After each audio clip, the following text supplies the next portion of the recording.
Assalamualaikum warahmatullahi wabarakatuh. Kenalkan kami dari kelompok 3. Kami ingin mempresentasikan hasil tugas kami dari desain manajemen jaringan, yaitu sejarah tentang router, hub, dan switch.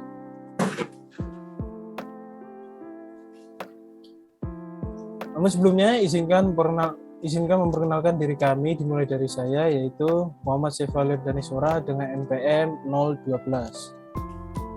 Dan saya Muhammad Faiz Harbi dengan NPM 2008 20101013. Saya Rizky Ahmad Hafidin, NPM 2008 20101015. Saya Muhammad Khairatan Syafa Islami dengan NPM 2008 201020. Berikut apa yang akan kita bahas, yaitu yang pertama, nomor 1 adalah router, nomor 2 hub, dan nomor 3 switch. Mari kita lanjut ke yang pertama, yaitu router.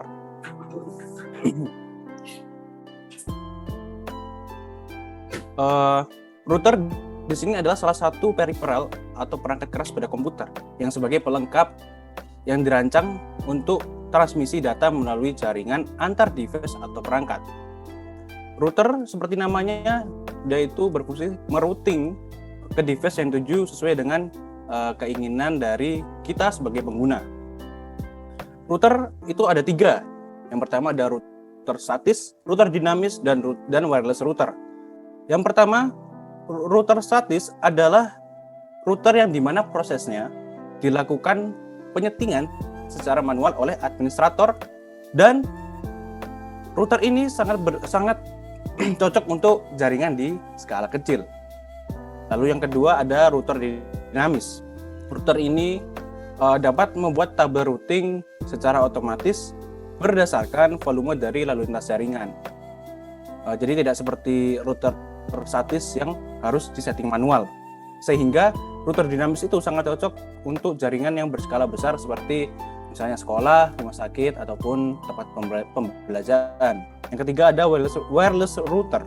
Di sini adalah router yang tidak perlu menggunakan kabel sebagai penghubungnya, yaitu dia menggunakan sinyal saja. Lanjut.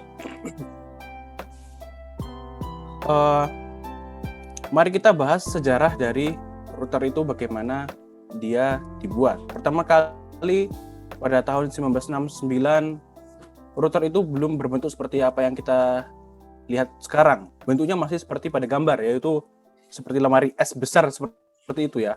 Dan bentuknya sangat absurd. Tapi inilah cikal bakal dari router. Router ini dikembangkan oleh Departemen Pertahanan Amerika, yaitu bisa disebut ARPANET.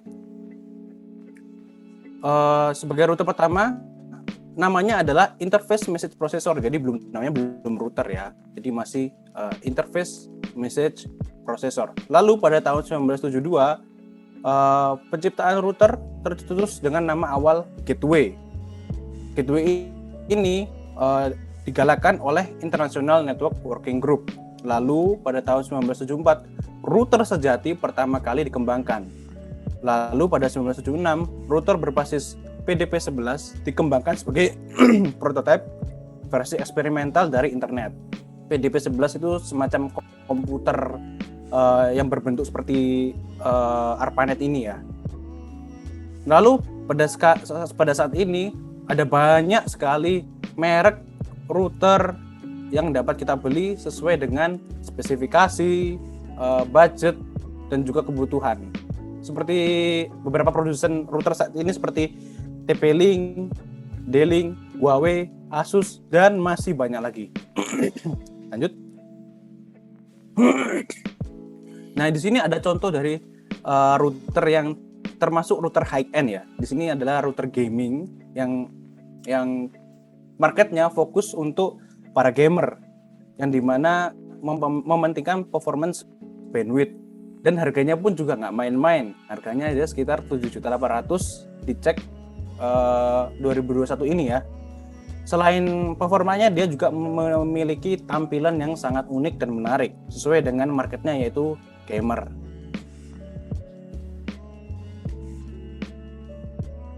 Lalu apa sih fungsi router sendiri itu? Dari kita bahas sejarah, terus bahas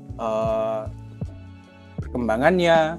Fungsi router itu adalah sebagai penghubung antara dua jaringan atau lebih agar dapat saling bertukar data dan menghubungkan jaringan internet. Namun sekarang router itu banyak sekali pengembangannya ya. Contohnya adalah bagian Internet of Things seperti smart home. Lanjut. Bagaimana sih cara kerja router dan implementasinya? Tadi sesuai dengan namanya, router memiliki kemampuan routing atau merutekan data untuk menjalankan fungsi. Untuk menjalankan fungsi tersebut, router itu menggunakan table route yang tertanam pada dirinya, sehingga data-data tersebut dikirimkan sesuai dengan alamat yang akan dituju. Jadi tidak akan salah alamat. Di sini dapat dilihat contohnya untuk implementasinya ya. Ada komputer network di sebelah kiri ABC, di situ tersambung dengan port 1. Lalu di sebelah kanan ada komputer DEF yang tersambung ke port 2 dan di tengah-tengahnya ada router. Nah, di sini komputer di port 1 terhubung dengan network 192.168.1.1.0 dan di komputer DEF tersambung dengan network 192.155.2.0. Di sini adalah bisa diibaratkan sebagai alamat ya. Nah, jadi pada saat komputer A dengan alamat network tersebut yang di sebelah kiri tersebut ingin mentransmisikan data ke komputer F di alamat network sebelah kanan, maka router akan meneruskan data sesuai alamat yang dituju, sehingga data akan sampai dan tidak akan salah alamat. Baik, selanjutnya kita akan membahas tentang hub yang akan dijelaskan oleh teman saya. Baik, terima kasih Ruli. Baik, di sini saya akan menjelaskan tentang hub. Nah, sebelumnya apa sih itu hub? Hub adalah sebuah perangkat keras yang berfungsi untuk menghubungkan suatu komputer dengan satu komputer yang lain dalam satu rangkaian jaringan yang sama. Komputer yang terhubung melalui hub ini dapat saling bertukar informasi satu sama lain. Selanjutnya yaitu sejarah hub. Sejarah hub mungkin tidak sepanjang atau sebesar sejarah router, cuma setidaknya ada. Network hub ditemukan oleh Robert Metcalfe pada tahun 1980. Awalnya berfungsi untuk menyatukan kabel-kabel network dari setiap komputer workstation atau klien, server, dan perangkat lainnya. Secara historis, alasan utama untuk membeli hub ini adalah karena harga hub lebih murah daripada harga switch.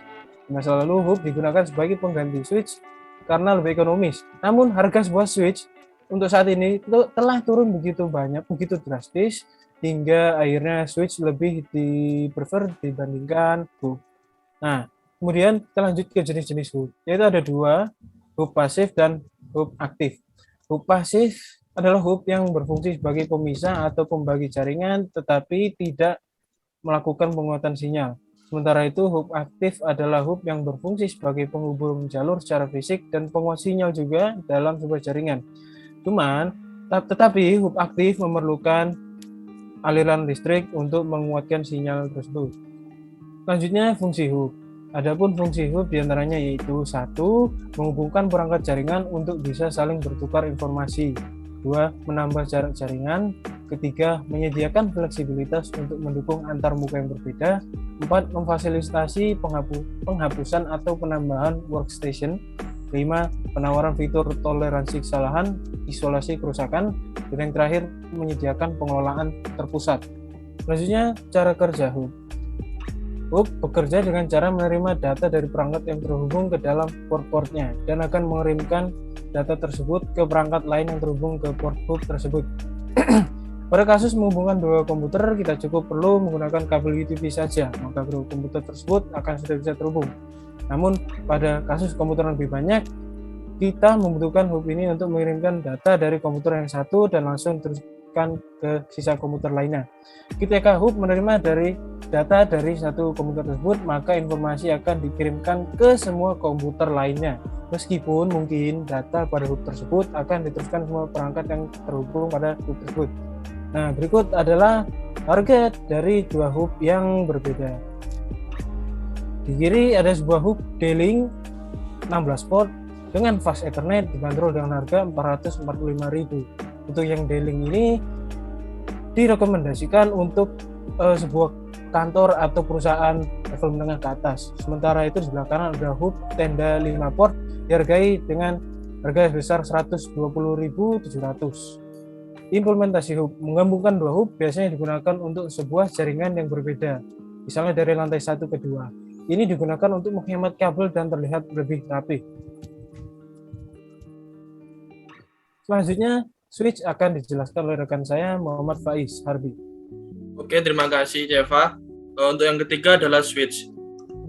Switch adalah sebuah perangkat keras yang terdapat pada jaringan komputer yang digunakan sebagai alat penghubung antar komputer. Switch berupa alat dari jaringan yang dapat dari banyak sekali jaringan beserta dengan forwarding dan berdasarkan oleh alamat MAC.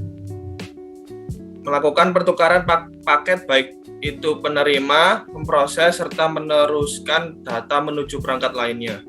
Jenis switch. Berikut ini adalah jenis-jenis switch, yaitu yang pertama switch layer 2. Switch layer 2 beroperasi pada lapisan model Open System Interconnection. Jenis switch 1 ini bisa meneruskan suatu paket data dengan melakukan deteksi MAC. Pada alamat tujuan, switch layer 2 juga bisa mengerjakan fungsi bridge. Fungsi bridge ini dimaksud berkaitan dengan segmen LAN.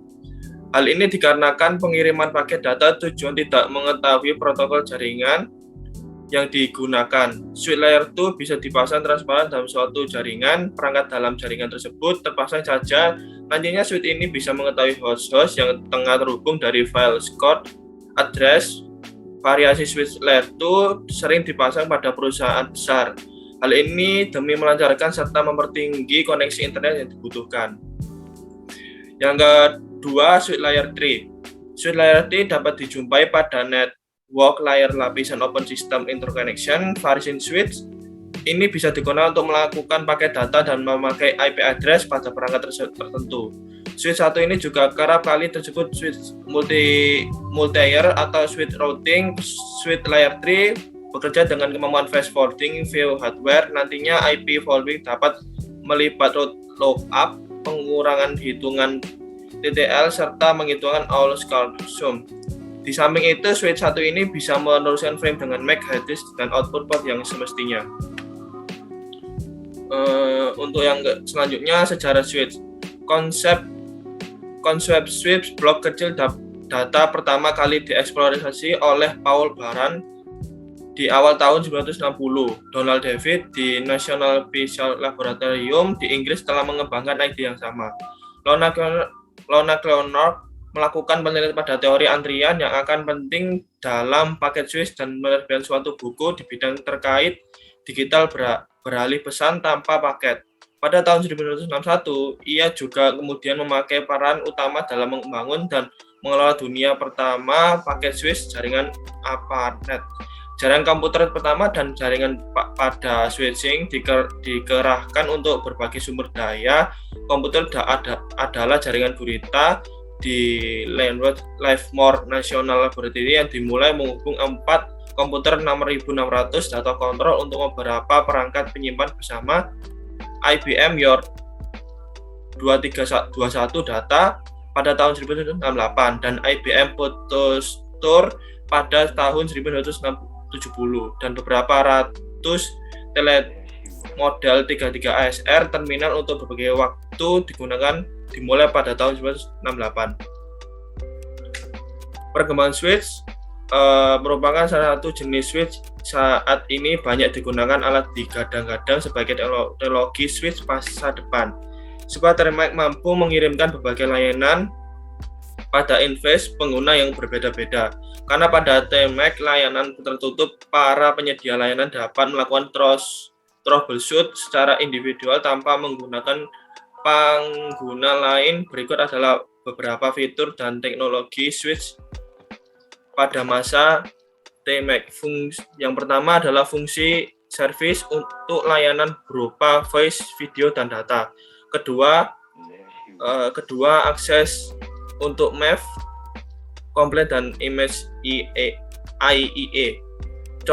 Yang ketiga cocok untuk digunakan pada skala bisnis besar. Selanjutnya memiliki frame spot besar, memiliki port enter combo untuk memudah pemasangan dan membuat pengkabelan menjadi ringkas. Yang terakhir adalah cocok untuk teknologi CAPS dan OXPEX. Untuk selanjutnya fungsi switch. Fungsi switch yang utama yaitu menghubungkan sejumlah perangkat komputer agar bisa melakukan pertukaran paket dan meneruskan data menuju berbagai perangkat tujuan. Switch bisa dikategorikan sebagai jenis jaringan peringkat komputer yang menyerupai hub, di mana secara umum fungsi switch yaitu menjadi konsentrator yang dapat menerima serta membagikan data untuk perangkat komputer. Berikut beberapa fungsi switch. 1. Looping avoidance. Looping merupakan perputaran data yang terjadi di port switch saja, di mana switch bisa dipakai untuk mencegah terjadi looping ketika penerima data yang tidak diketahui tujuannya. Kemudian data yang diterima akan diteruskan ke IP address tujuan melalui pemblokan di salah satu port yang terhubung dengan perangkat lainnya. 2. Meneruskan data frame. Switch juga digunakan untuk menyaring dan meneruskan data frame ke alamat yang sedang dituju. Selain mengirimkan data ke alamat tujuan, penerusan data frame juga akan dilakukan ke alamat MAC dan port tertentu. Hal ini dapat mengurangi adanya peristiwa tabrakan saat proses pengiriman data. Untuk yang ketiga, address learning. Address learning pada switch berfungsi mencatat alamat MAC antar perangkat jaringan yang sedang terhubung pada switch sedang proses penerima data. Maka switch juga melakukan percatatan MAC address dari pengirim sekaligus mempelajari kemana arah data tersebut akan dikirim. Untuk selanjutnya akan diteruskan teman saya bernama Rizky. Oke, terima kasih Faiz. Selanjutnya ada cara kerja switch. Cara kerja switch adalah dengan menerima paket data dari suatu port, lalu akan melihat MAC atau Media Access Control. Tujuannya dan juga membantu suatu koneksi logika dengan port yang telah terhubung dengan node maupun perangkat tujuan. Pada penerapannya, switch akan menerima data yang dikirimkan perangkat lain yang sudah terkoneksi. Kemudian, switch akan mendeteksi serta mencocokkan alamat MAC address perangkat tujuan dengan data tabel yang dimiliki. Nah, tahap berikutnya, switch akan membuat sebuah logika koneksi dengan memakai port yang sudah terhubung dengan perangkat yang dituju. Dengan demikian, data yang akan dikirim hanya bisa diterima oleh port tujuan. Sedangkan untuk port lainnya tidak bisa menerima data tersebut. Cara kerja switch ini dapat mengurangi potensi adanya tabrakan data. Nah, selanjutnya di sini kita menyertakan 3 contoh harga dari switch. Yang pertama ada tipe TP-Link TLSG 105D dengan harga 290.000. Yang kedua ada TP-Link TLSF 1024D dengan harga 530.000. Dan yang terakhir ada TP-Link 16 port gigabit desktop atau rack mount switch TLSG 1016D dengan harga 825.000. Nah, implementasi switch. Beberapa penerapan dari switch adalah sebagai berikut. Yang pertama, switch membantu Anda mengelola aliran data di seluruh jaringan. Yang kedua, LAN berukuran sedang hingga besar yang berisi sejumlah switch terkelola yang terhubung. Yang ketiga, switch banyak digunakan dalam aplikasi SOHO atau Small Office atau Home Office. SOHO sebagian besar menggunakan switch tunggal untuk mengakses berbagai layanan broadband. Yang keempat, switch digunakan dalam jaringan komputer untuk menghubungkan perangkat bersama secara fisik. Dan yang terakhir, switch dapat mentransfer data ke perangkat lain. baik menggunakan half duplex mode atau full duplex mode. Nah, tadi disinggung ya bahwa hub dan switch itu serupa. Nah, apa sih perbedaan hub dan switch? Nah, untuk perbedaannya, untuk membedakan hub dan switch adalah terletak pada proses atau cara pengiriman paket data atau informasi yang dikirim kepada port yang dituju. Nah, ketika paket data masuk ke hub, maka hub akan mengambil data tersebut dan akan mentransmisikannya ke setiap komputer yang terhubung ke jaringan atau broadcast. Berbeda dengan switch. Di switch, ia akan menerima data tersebut dan membaca alamat tujuan dari paket data yang ada pada header, lalu akan mengirimkannya ke komputer yang tertera pada alamat tujuan data tersebut. Jadi, di switch itu tidak akan tertukar. Penggunaan switch sudah pasti akan memotong penggunaan bandwidth dari jaringan secara signifikan, terutama jaringan dengan banyak komputer dengan lalu lintas paket data yang tinggi. Keunggulannya, switch lainnya adalah masalah pengamanan data dari aksi sniffer atau pencurian data. Oke, sekian presentasi dari kelompok kami. Kurang lebihnya mohon maaf. Terima kasih banyak. Wassalamualaikum warahmatullahi wabarakatuh.